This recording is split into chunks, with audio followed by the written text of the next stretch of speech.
আমরা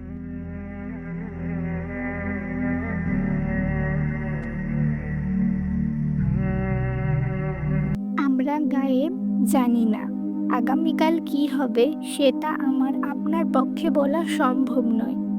জীবনে এমন সব মোড় এনে দাঁড় করায় যেখানে কোনো দিকে পা বাড়াবো তা ঠিক করাও হয়ে পড়ে অসম্ভব।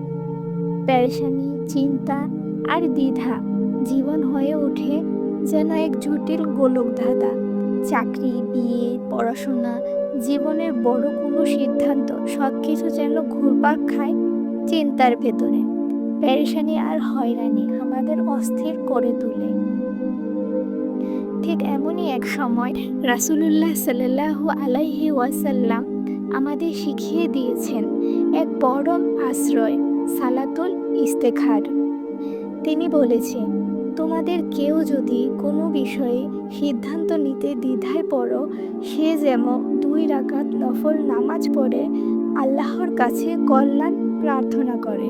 সহিহ বুখারী।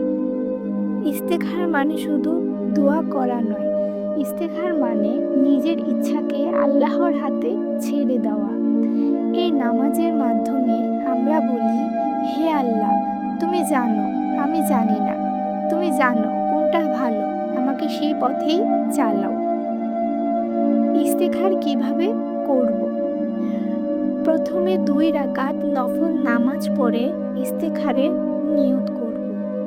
নামাজ শেষে হাত তুলে রাসূল সাল্লাল্লাহু আলাইহি ওয়াসাল্লামে শেখানো দোয়া পড়ব।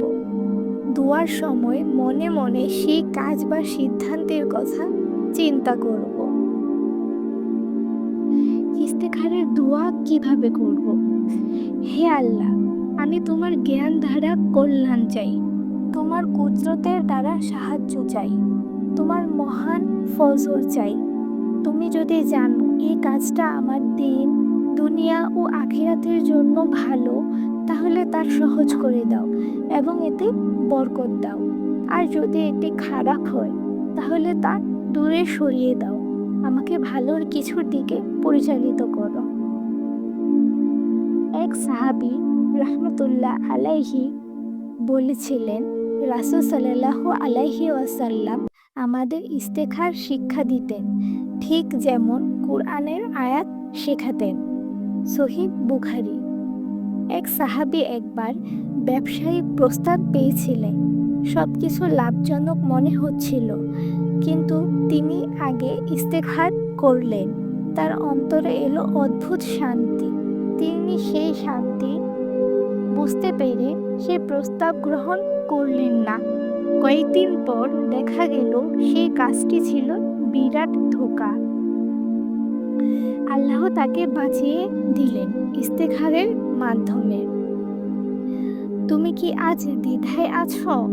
মন কি অস্থির? সিদ্ধান্ত নিতে পারছো না?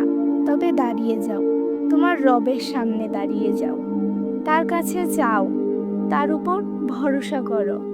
সালাতুল ইস্তেখার এটা শুধু এক নামাজ নয়, এটা এক আসমানি পরামর্শ সভা, যেখানে তুমি বলো, হে আল্লাহ, তুমি জানো আমি জানি না। সেখানেই আছে শান্তি, সেখানেই আছে দিশা। তাই সিদ্ধান্ত নাও, কিন্তু আল্লাহর দয়ার ছায়ায় ইস্তেখার করো, কারণ সেখানেই আছে তোমার পেরেশানির অবসান। আর হ্যাঁ, আমাদের ভিডিওটি যদি তোমার হৃদয় ছুঁয়ে যায়, তাহলে এরকম দুশ্চিন্তাতে আছে তোমার এমন কিছু আত্মীয় বা বন্ধুদের সাথে ভিডিওটি শেয়ার করে দাও এবং লাইক, কমেন্ট, সাবস্ক্রাইব করতে ভুলবে না। এইরকম আরও নতুন নতুন ইসলামিক ভিডিও পেতে আমাদের চ্যানেলটি অবশ্যই সাবস্ক্রাইব করে রাখবে এবং পাশে থাকা বেল আইকনটি অন করে রাখবে, যেন প্রতিটি ভিডিওর নোটিফিকেশন পাওয়ার সাথে সাথে তুমি আমাদের ভিডিওটি দেখতে পারো।